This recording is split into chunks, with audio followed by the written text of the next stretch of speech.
had the privilege of meeting Devorah Brous, Rev Dev, this year, and she has changed my life. I'm just in the midst of 8-week regenerative cleanse with her, and I see a Dev as an earth mama, as a beautiful, nurturing earth mama that you would love to know. She uses herbal medicine and women's tradition and mysticism to inspire people to move through grief. She's helping people with celebrations of life cycle and help to move from our toils and from trouble time into just to shine and to be in optimum health. Um, so she is fascinating, multi-talented public speaker. I saw that she has a TED Talk and a community organizer. But you really want to know her, to visit her garden. Whatever, when you speak of something, she always pulls a particular plant and she says, "Take these 2 leaves and mix that, and drink a little bit of this." And so she's the kind of earth mama and shaman woman we all need to know. And it's with great honor, I would love to introduce you, Rev Dev. And she has all kinds of offerings coming up, and I would love for our community to know about it. She's a very powerful woman. So here we go. Rena, thank you. Oh my God. What a beautiful intro. I'm so grateful to you. Obviously, anyone who knows Rena can just imagine like what love at first sight would feel like. Because when I first met her in the desert a few years back, she for me was the earth mother. She for me like brought me into her arms to hug. And I think that being held by another person that you don't know for years and years, you don't have a long history with, a stranger who can take you into their arms and just accept you for who you are and give over love is just a tremendous gift. And I have seen Rena do that time and time and time again, just to share and give with all of her heart. And I think that's really what's needed when we are working through treacherous times. And I think that many folks, aside from the mastery circle, are experiencing grief in isolation. And so I started a grief garden as a gardener, as a person who's been really studying decomposition and degeneration and decay for a very long time. And I lived in the Middle East. I lived in Israel and worked with Palestinians for 15 years and put my heart and soul into studying what's happening to the land, how the land tells us the stories of deep, deep, deep divide, and also the holiness of regeneration, which we cannot really see very easily right now. They're in the grief garden to learn from each other's experiences so that we're not feeling isolation. And that's so much of what's happening in here. That's I'm very clear that the soil of the mastery is feeding a communal healing, a collective experience of being hugged and held. And so before I share, I just want to thank you. I found myself relating to a lot of your shares as we began this morning. And I found myself really moved thinking of how grief amplifies the experience of standing in the kitchen and seeing someone turn off your stove 3 times. That the collective grief we're experiencing might make a normal moment in time feels so much more extreme. And I was thinking of when Diane was sharing about her recovery, about her desire to know a little bit more before plunging into what the cure is that someone else is going to give us. That's that much harder to do when we're in grief, because you're like, I have to fix this. I have this problem. I'm going to go to an expert, because we feel alone. I'm going to turn to the person who knows how to fix this. Some doctor's going to give me some toxic shit to put in my body. And I'm just going to go with it. And how brave you are, Diane, to tell us all to read more carefully before just taking someone else's word. Because we're our own healers. I think that's what happens in this space, and that's what also happens in the grief garden, is we remember we're all herbs, fruit trees, vines, grasses, flowers. Each one of us is different. Each one of us is holding a different piece of grief. But when we come together, we create an ecosystem that can collectively feed each other.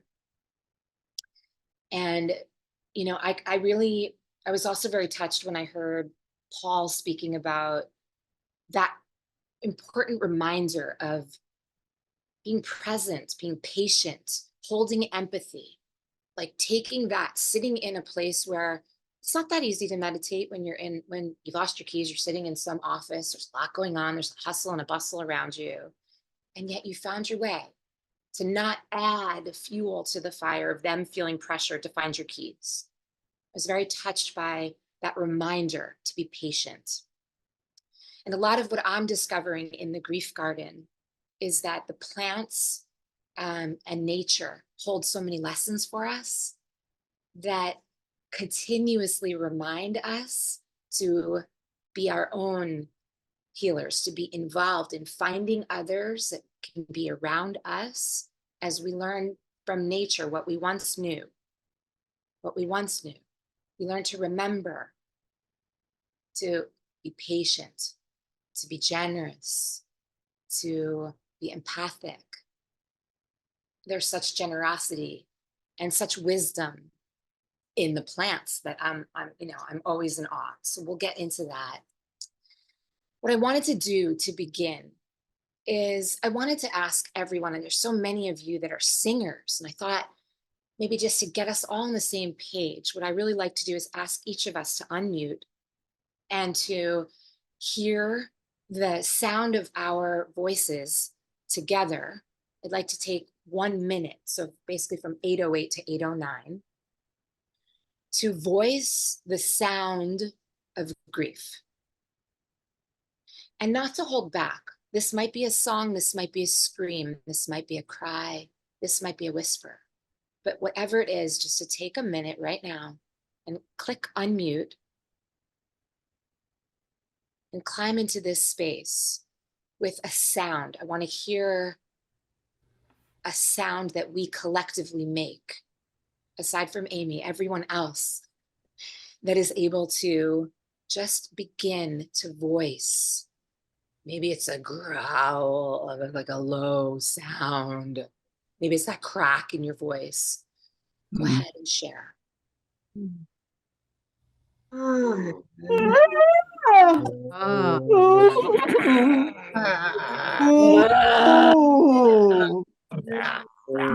Wow.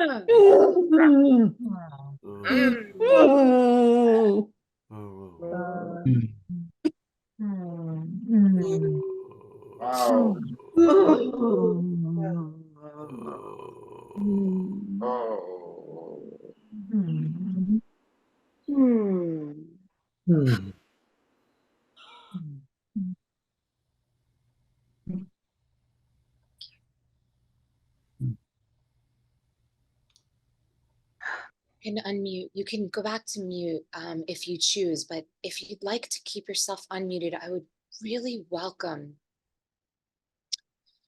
hearing words, thoughts, sounds, phrases that come to your mind when you look at this peach.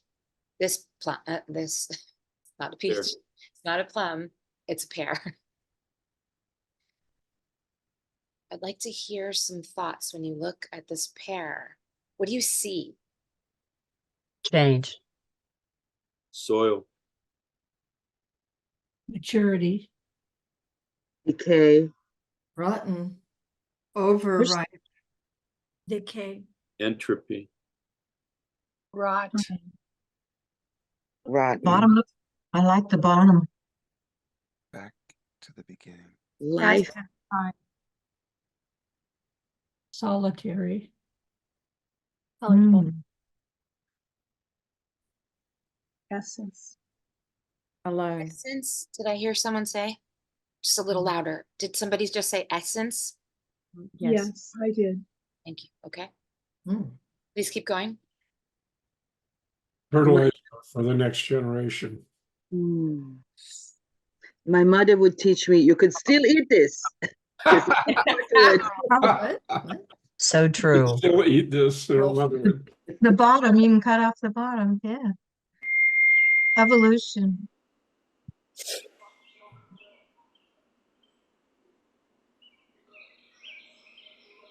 Hmm. Somebody say fruit. Mm. No. Mycelium. Ah. Remem- Compost. Remembering the branch. Garbage. I see it as garbage. Something to be thrown away. Remembering the branch, remembering the source, remembering the original seed. Yes. Art. Art. Valentine, can you repeat? It used to be full of life. I see hope. Hmm. Ah. Does anybody else see hope? Okay, time's up. I see Time's trust. I missed what I just heard. Did somebody? Trust Time's up? and trust. Both. Living. Transformation. Circle of life and death. What Uh-huh. do you see here now? Let's hear some more of your poetry.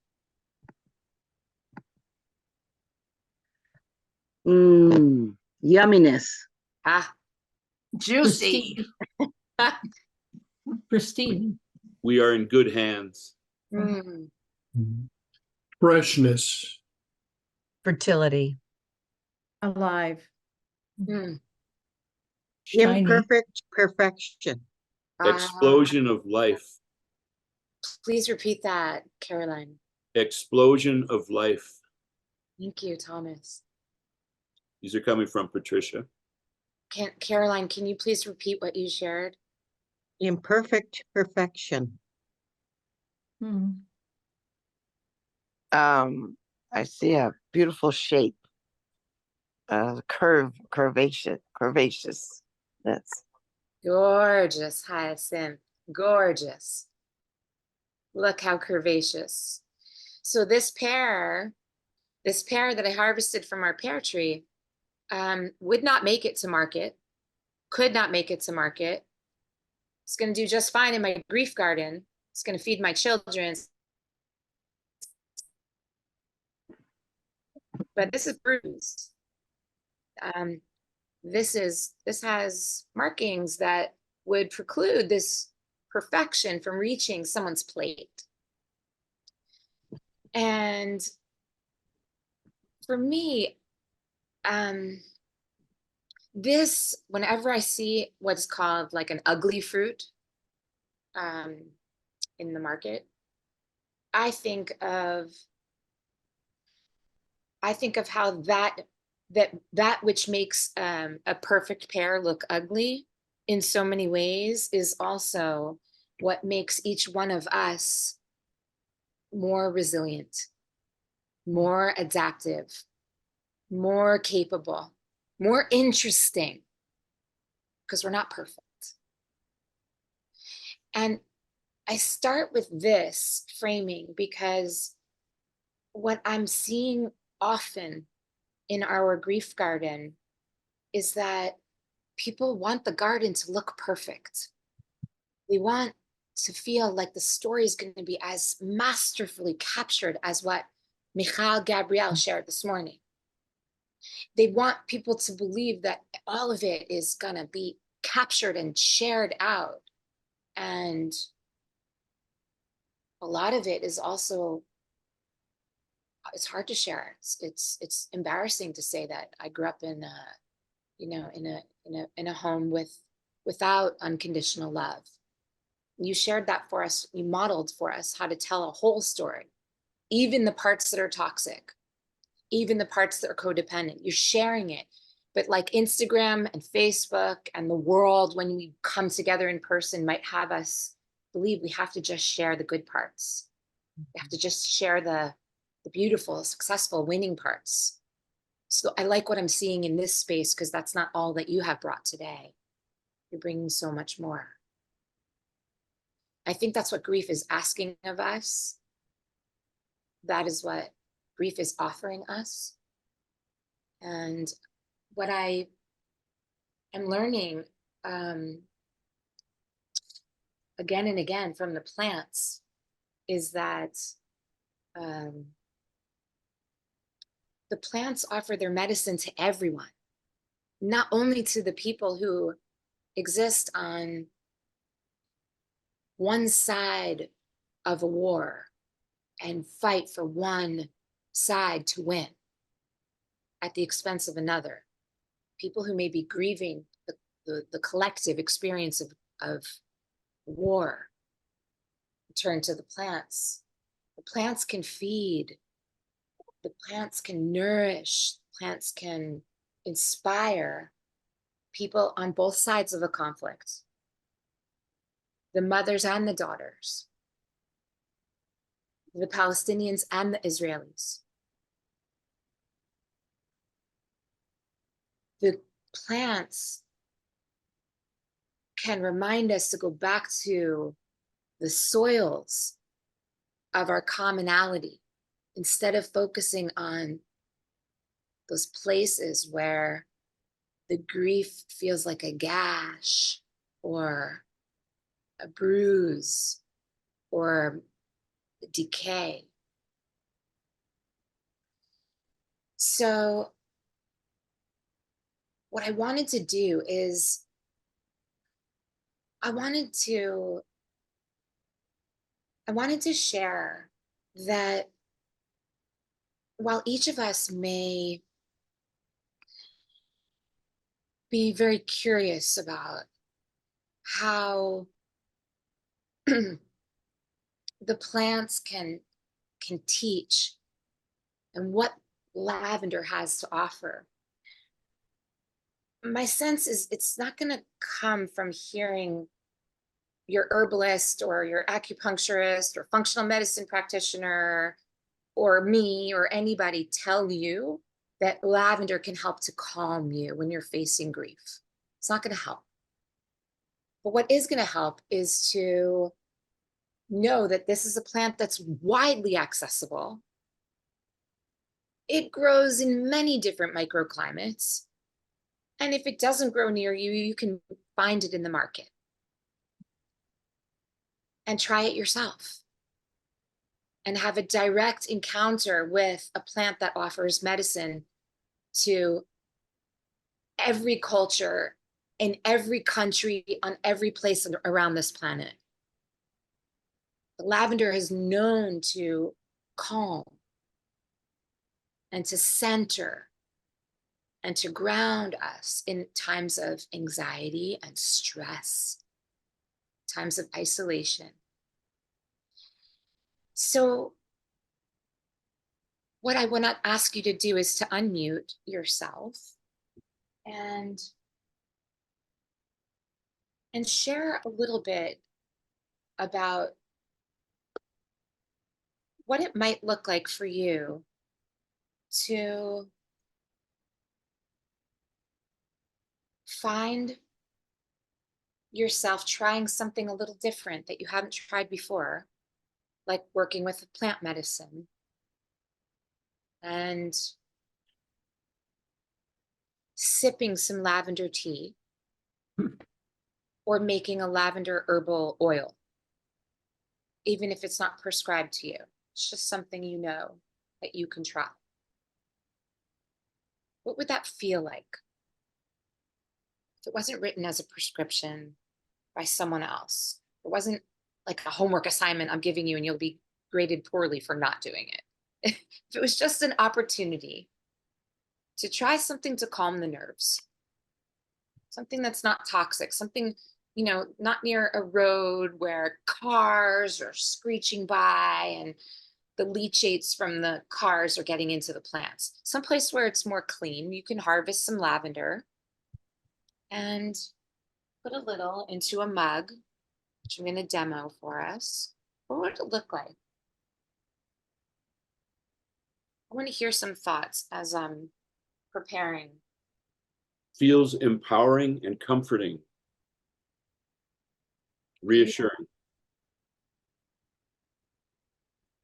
You may have never had a mother or a grandmother who offered lavender tea to you.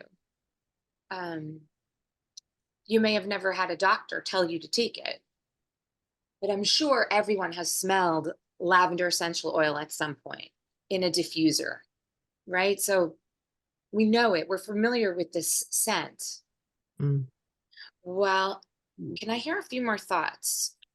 Would it be helpful for you in a time of grief to know that just by touching plants, just by pulling them apart and pulling the flowers out to drop them into a jar, or dropping a flower and some leaf into a mug and spilling hot water over that could actually help you take your grief down a notch Mm. at the end of the day?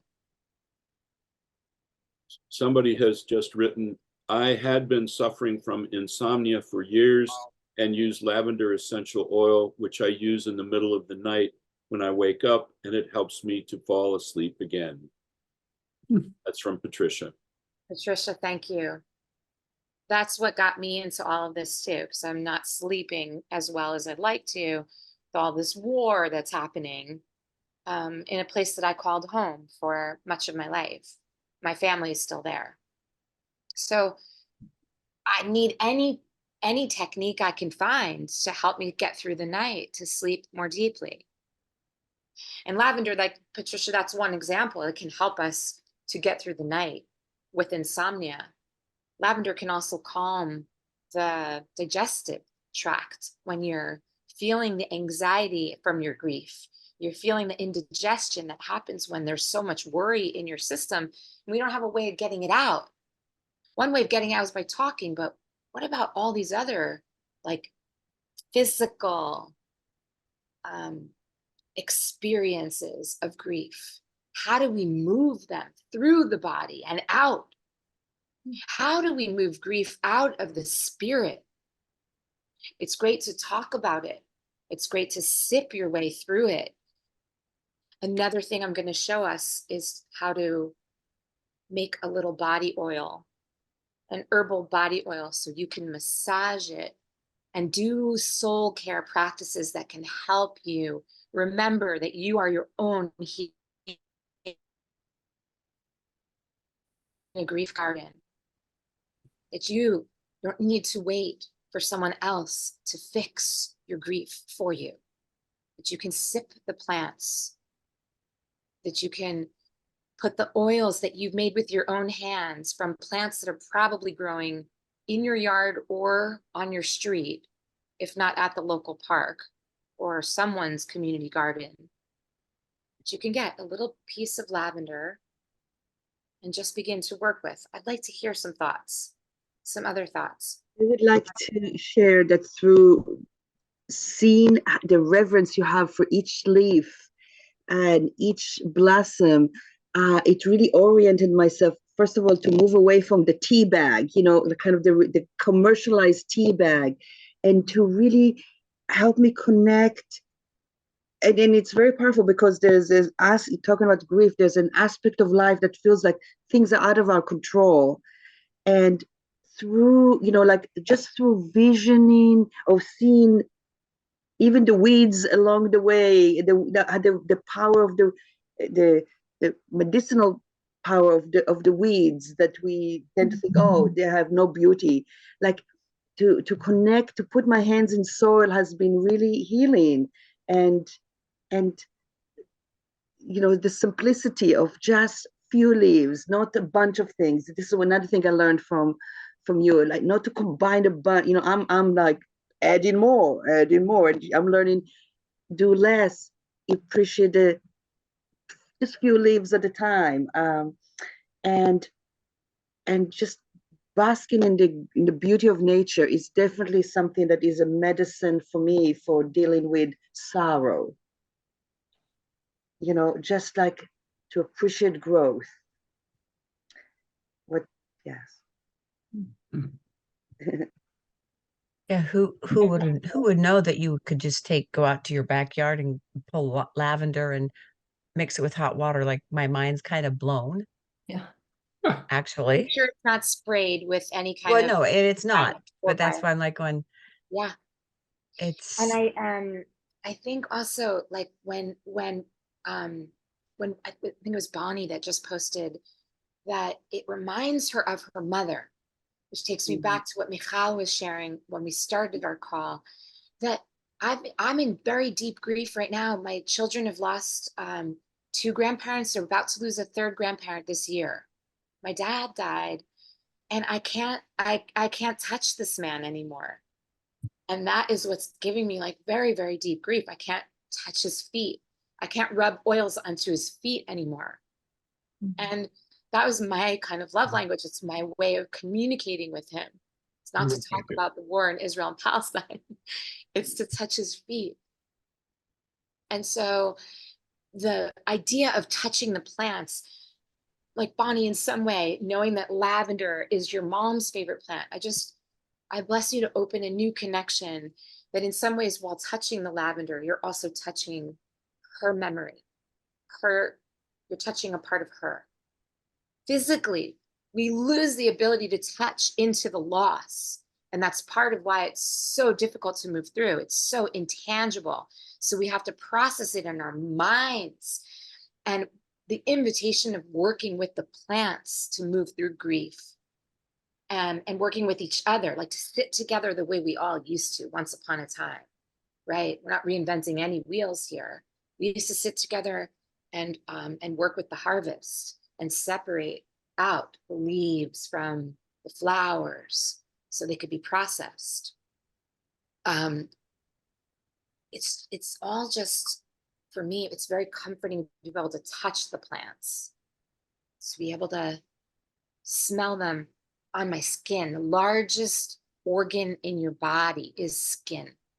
And so if you're just touching the plants, if you don't like the taste of lavender tea, just touching it and like wearing it on your face, making a lavender oil that you can put onto your skin. These are a few of the buds that I just broke onto this jar. We used to sit together on the ground and in a circle and pull plants apart once upon a time. And now, like Rena said, you go to a market and you buy the stuff. And it's often in like a synthetic silky bag that has carcinogens in it. Like, those beautiful silky bags. A lot of tea comes in, like that stuff's not good for us. We don't want to be soaking those beautiful bags in a mug that we're sipping from if we're seeking healing from grief. We want to take in the whole plant, the whole medicine that the plant has to offer. And then we also want to give back. So giving back might be expressing some gratitude for the plants that are offering us so much healing.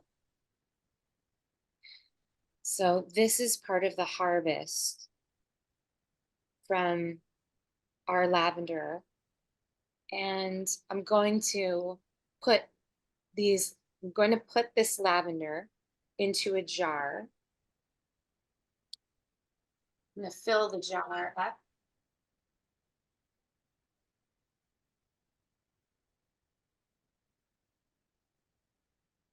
about halfway. I see that Lovetta has her hand raised. So you can just watch me while you just unmute and please share, Lovetta. Thank you for this morning and the presentation. I created a ritual after the death of my oldest son, where he used to bring me yellow roses. And I don't live in a home. I live in an apartment, so I don't have the ground to plant or anything.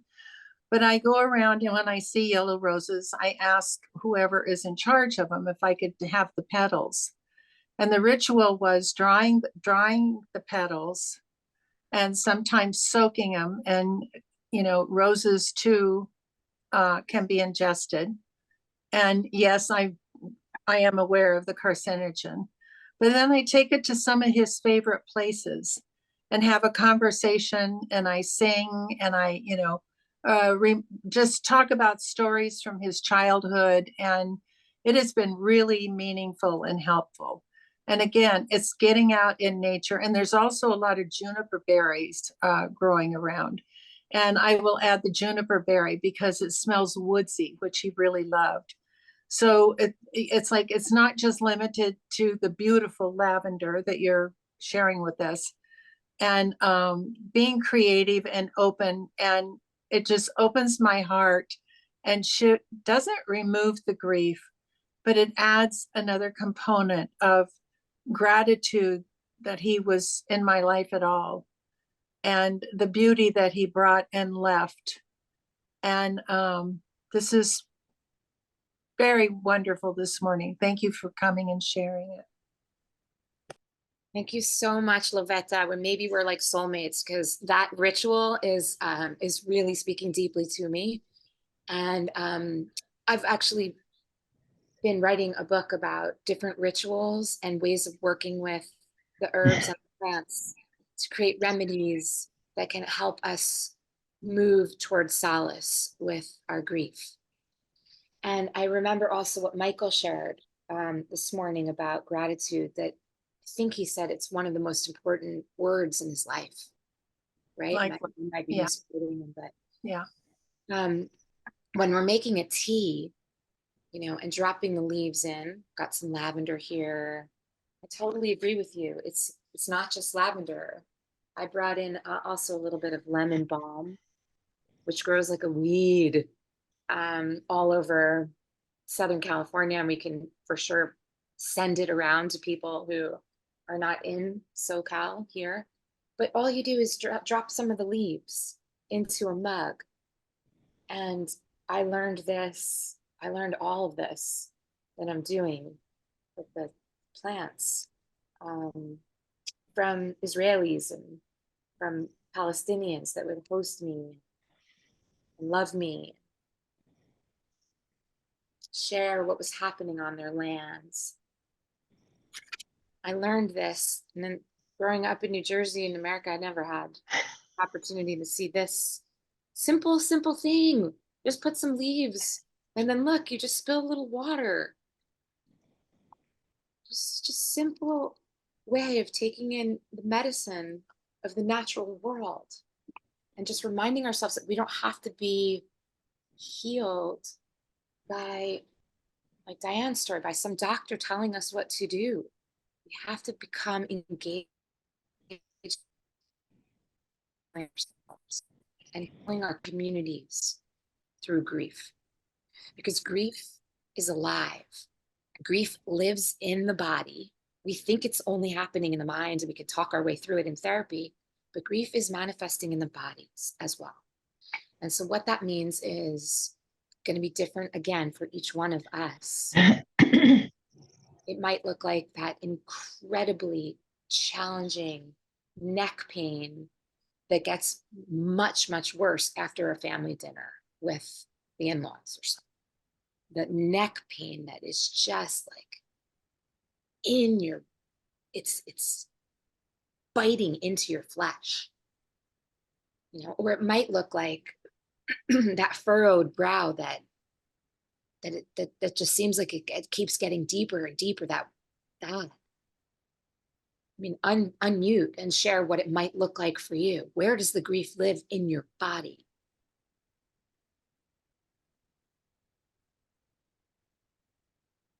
I think Sarah, and then we'll go to Abby. And Jonathan has his hand up. Oh, okay. Actually, Maybe Jonathan help me was before me, so help me maybe he can go. unmute the hands, because I don't have access to see I don't see the order. Sarah, Did Elaine, did you have your hand up? Jonathan, and then Sarah, and then Abby. And Elaine.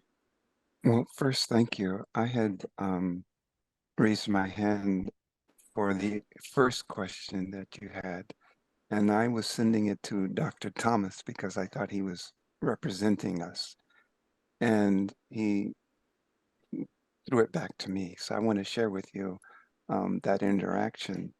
When you had asked, what are we getting from it? Slowing down. And when I said that, Dr. Thomas didn't understand what I meant. And so I said, being more present in the moment, aware, moment to moment, touching each bud as you're doing. And then the next was feeling what is alive without giving it a direction or value, just as you're doing, experiencing it. And then I told him, you can share with everyone our interaction. And then it was for me to share with the interaction of what you're doing and receiving it just as it is. So thank you. And I'm touching this lavender for all of us, just as your voice speaking to what's happening is touching my heart, and probably all of us. Your voice is so soothing and present, and you have slowed down. I don't know. Hearing you has slowed me down. So thank you. It's an exchange. I appreciate you, John. Thank you. Sarah, and then Abby and Bonnie. Thank you. This is a wonderful presentation and way of looking at plants. I want to share that the other day I went to the flower market and I bought some flowers and herbs, and I do this every year. I have a little balcony and I plant some herbs, and I've been doing it. I put on my gloves and have my tools and don't want to touch anything, don't want to get my hands dirty. I'm very much a city girl. This time I forgot to get my gloves before I opened the bags and the bag of soil, and anyways, I decided to just get my hands dirty, and I had a horrible migraine as I was doing it. And I just started like getting into the soil and planting these herbs into the little pots, trying to like squeeze them in. And then I started smelling the herbs, and it just became this whole experience. And I realized by the time I was done, my migraine was completely gone. And I was amazed. I was completely amazed, and I didn't want to wash my hands. And it was quite an amazing experience. So what you're sharing really speaks to me.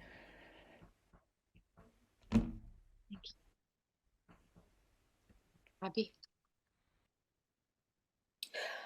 Hi. So I immediately ran into my garden and cut myself some lavender. Oh.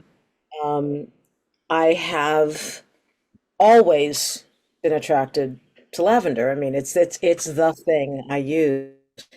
And I am thinking about the grief of, having lived through, since October 7th, and having my sister in Israel and her almost actually being killed by the terrorists and having been evacuated from her kibbutz. And so of course, I, as every Israeli, were carrying this constant grief.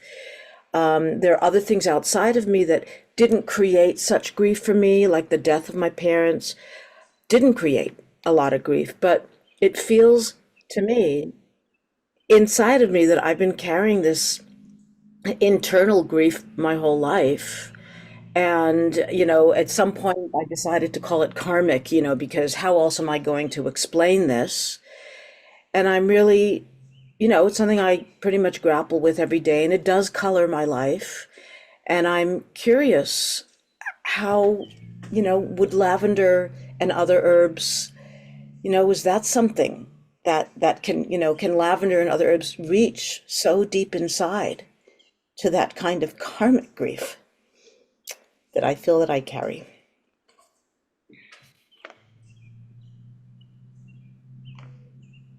I first just want to thank you.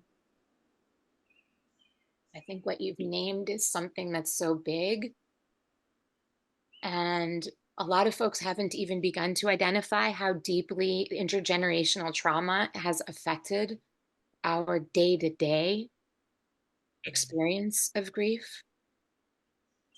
So I really, I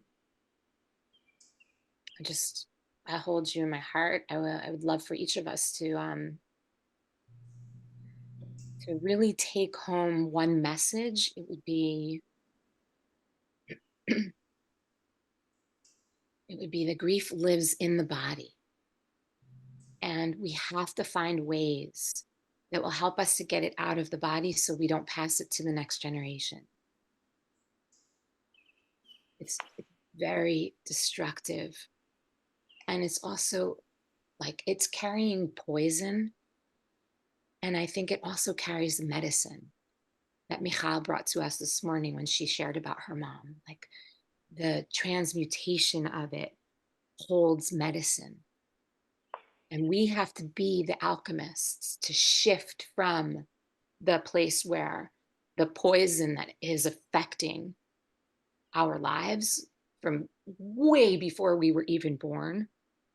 And there's all kinds of very interesting research that shows that it's in our DNA.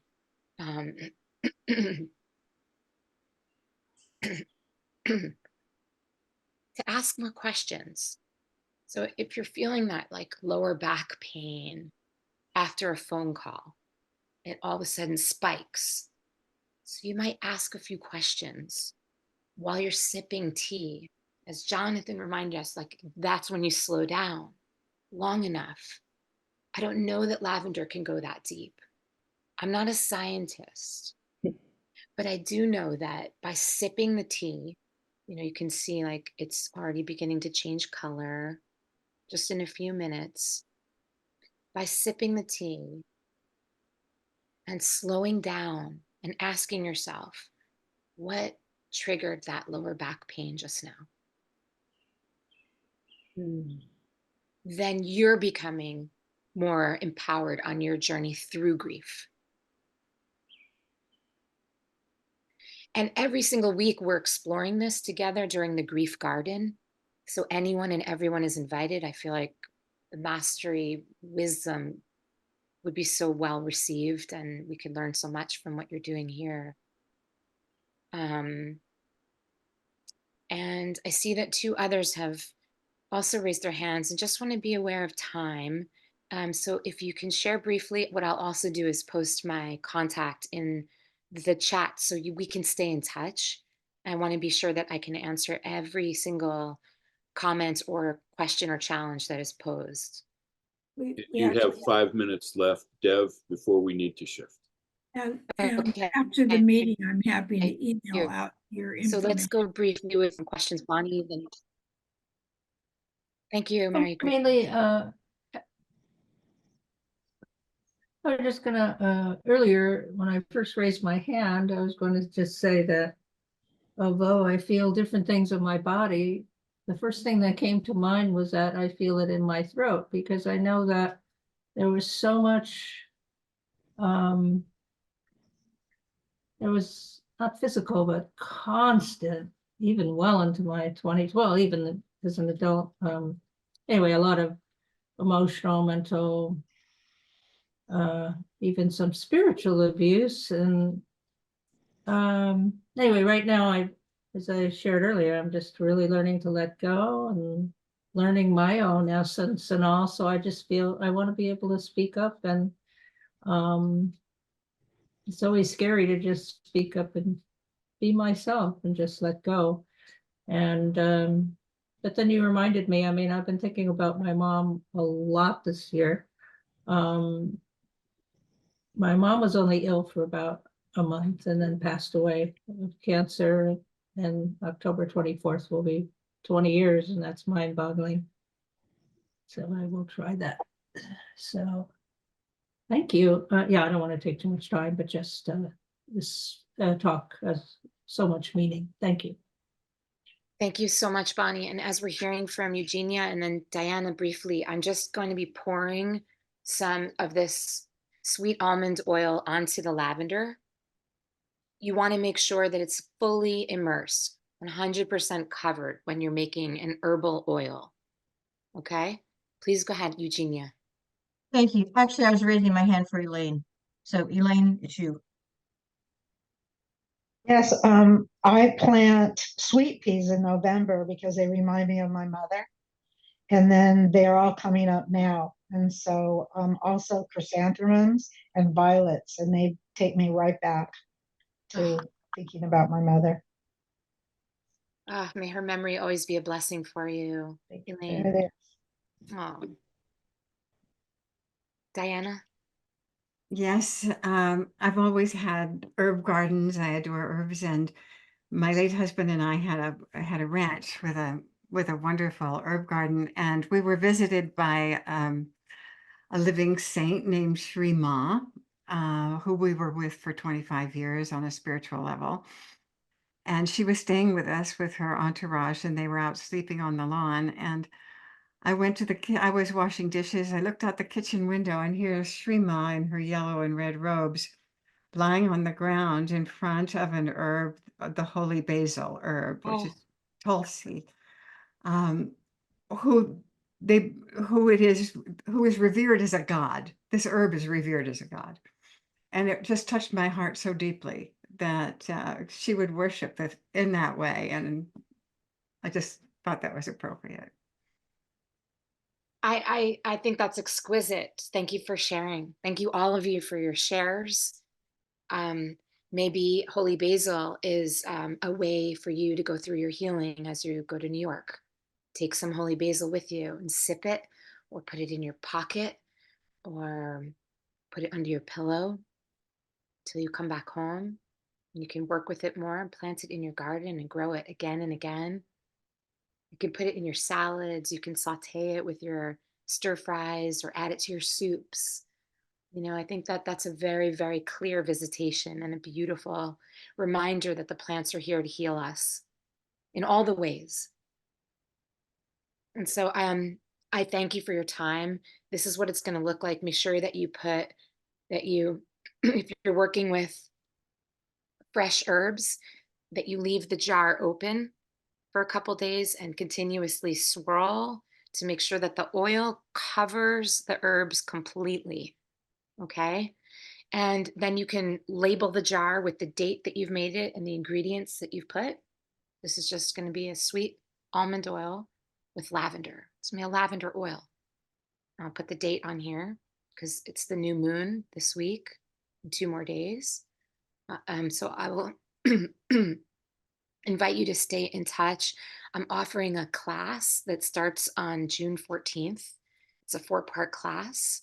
And I'd love to, maybe I'll ask Mary Grace if you're willing to just send word out about that class. You can have a link to come and join if you'd like to. And I'm also doing rituals, and every week the Grief Garden is free. Anyone is willing to come in and join, I'd be very grateful to continue the relationships that we've started today.